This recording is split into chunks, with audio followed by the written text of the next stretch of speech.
intended to be useful for oral practice in English either in the classroom or in the language laboratory. The text is planned for use with adult students who have completed at least a beginning course in English.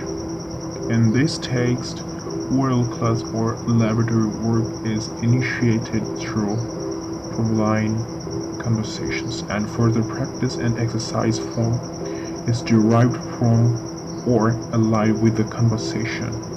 The text is divided into two main parts. The conversation in part 1 are based on common daily situations such as shopping for groceries, asking the time, expressing pains, etc.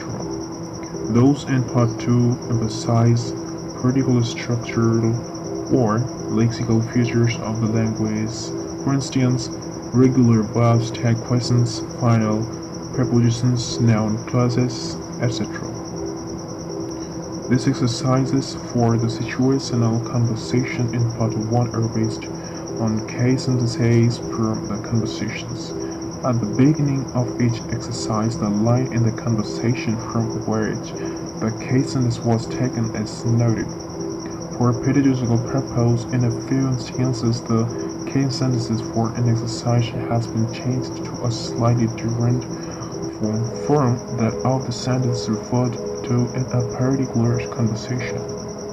The structure and word study exercises in part 2 are based on the structural or lexical feature emphasized in the conversations and are not necessarily derived from particular conversation sentences.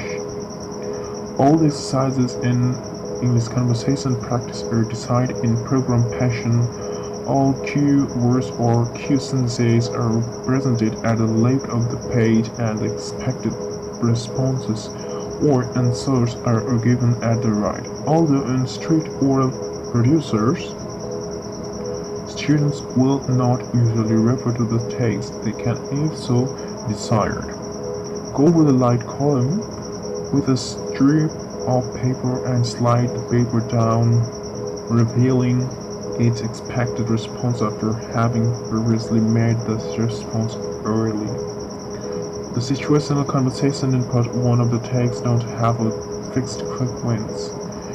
Some effort was made to put the more immediately useful and similar conversations at the beginning of part 1 and to space out evenly conversational groups will end without exercises. However, the general order is only one of many possible arrangements, and it's expected that most teachers will select situational conversations in an order appropriate to their own classrooms or laboratories.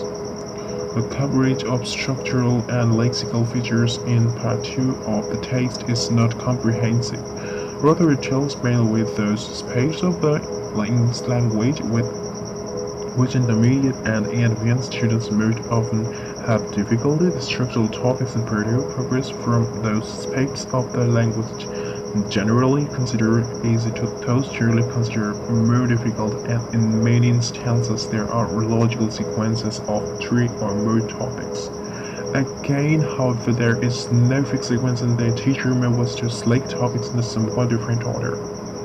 Although by grouping the conversations in periods, traits, structural or lexical stems, many of the conversations can also be used for situational practice, and this connection that takes for English conversation practice lists not only the main sections which deal with a specific situation, for instance shopping, but also the additional English conversation which pertain to that situation. By the same token, some of the situational conversation in part 1 also emphasizes structural points, and again these single conversations are first listed in the index. Third part of the text.